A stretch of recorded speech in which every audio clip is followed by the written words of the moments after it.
Hello dear student. आज हम BA part प्रथम के फिजिकल ज्योग्राफी प्रश्न पत्र के अंतर्गत वायुदाब की बात करेंगे, यानी एयर प्रेशर के संदर्भ में बात करेंगे।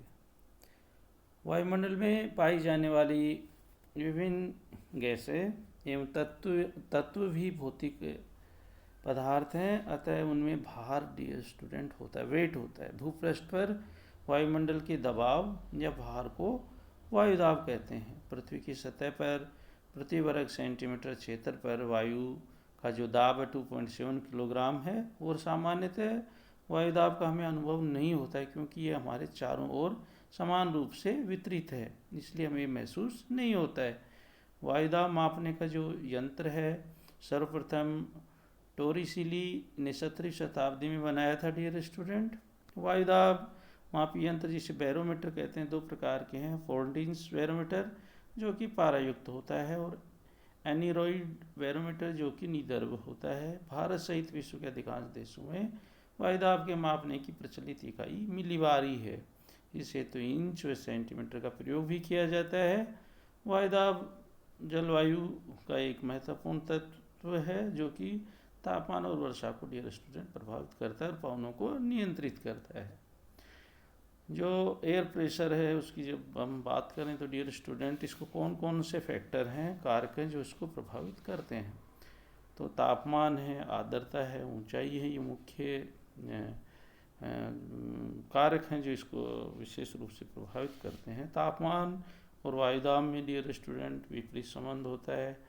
जब तापमान बढ़ता है तो वायुदाब घटता है, और जब तापमान नीचे होता है तो वायुदाब बढ़ता है। इस कारण जब थर्मामीटर में पारा ऊंचा होता है तो बैरोमीटर में नीचा होता है, तथा थर्मामीटर में नीचा होता है तो बैरोमीटर में ऊंचा होता है। अधिक तापमान होने पर वायु गर्म होकर फैलती है, इससे वायु का आयतन डियर स्टूडेंट बढ़ता है और भार कम हो जाता है, और इस प्रकार ताप घटने पर वायु ठंडी होकर सिकुड़ती है, जिससे उसका भार बढ़ता है। इस कारण तापमान जो बढ़ता जाता है, वायुदाब घटता जाता है। तापमान के कारण विषुवत के प्रदेशों में स्थायी निम्न भार एवं ध्रुवीय प्रदेशों में स्थायी उच्च भार की पेटियों का विकास हुआ है। आर्द्रता की बात करें डियर स्टूडेंट, तो वायुदाब को प्रभावित करने में आर्द्रता और जलवाष्प का भी महत्वपूर्ण स्थान है। जलवाष्प वायु से हल्की होती है, अतः वायु में जितनी जलवाष्प उपस्थित होगी वायु उतनी हल्की होगी, उसका दबाव भी कम होगा। शुष्क वायु में आर्द्र वायु की तुलना में भार अधिक होता है। स्थल पर शुष्क वायु के कारण वायुदाब अधिक होता है, जबकि सागरों पर अधिक नमी के कारण वायुदाब कम होता है। ऊंचाई की बात करें डियर स्टूडेंट, तो वायुदाब का ऊंचाई से भी निकट का संबंध है। ज्यों ज्यों ऊंचाई बढ़ती है वायुदाब कम होता जाता है। समुद्र तल पर वायुदाब सबसे अधिक होता है, क्योंकि वायुमंडल की समस्त परतों का दबाव उसके ऊपर होता है। प्रारंभ में ऊंचाई बढ़ने के साथ साथ वायुदाब धीमी गति से गिरता है, किंतु अधिक ऊंचाई पर वायुदाब तेजी से गिरता है। सामान्यतः प्रथम 5.5 किलोमीटर की ऊंचाई पर कुल वायु का जो आधा भार है ही है, और अधिक ऊंचाई पर वायु विरल और हल्की हो जाती है। समुद्र तल पर जहाँ वायुदाब 1013.2 मिलीबार रहता है, वहीं 300 मीटर की ऊंचाई पर ये 976.5 मिलीबार रह जाता है। पृथ्वी की दैनिक गति है डियर स्टूडेंट, ये भी वायुदाब को प्रभावित करती है।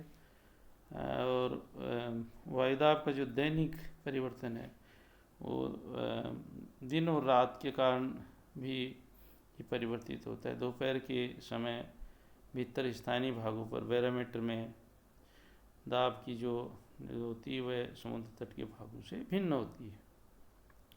सूर्य से जो ताप प्राप्त होता है उसे पृथ्वी दिन के 10 बजे से सूर्यास्त ग्रहण करती है। उसी ताप को प्रति रात्रि 10 बजे तक, अगले दिन के 8 बजे तक मुक्त करती है। वायुदाब का डियर स्टूडेंट वितरण देखें तो दो प्रकार से है। वायुदाब का लंबवत वितरण है और वायुदाब का क्षैतिज वितरण है। लंबवत वितरण में ऊंचाई बढ़ने के साथ साथ वायुदाब निरंतर घटता जाता है, क्योंकि गुरुत्वाकर्षण के प्रभाव से वायुमंडल की निचली परत भारी गैसें अधिक पाई जाती हैं तथा ऊंचाई बढ़ने के साथ साथ वायुमंडल की मोटाई निरंतर घटती जाती है। वायुदाब का क्षतिज वितरण देखें तो डियर स्टूडेंट ये विशेष महत्वपूर्ण है। मानचित्र पर समदाब रेखाओं द्वारा इसे प्रदर्शित किया जाता है। सभी स्थानों को समुद्र तल पर मानते हुए मानचित्र पर समान वायु दाब वाले स्थानों को जोड़ने वाली रेखाओं को डियर स्टूडेंट समदाब रेखा यानी आइसोबार कहते हैं। जिस प्रकार समताप रेखाएं होती हैं उसी प्रकार से डियर स्टूडेंट ये रेखाएं होती हैं।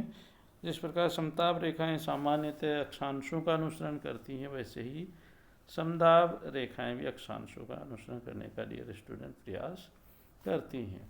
किंतु जब जल थल का जटिल वितरण, वायु में जलवाष्प की घटना बढ़ना और महाद्वीप स्थिति समताप रेखाओं के वितरण पर गहरा प्रभाव डालती हैं।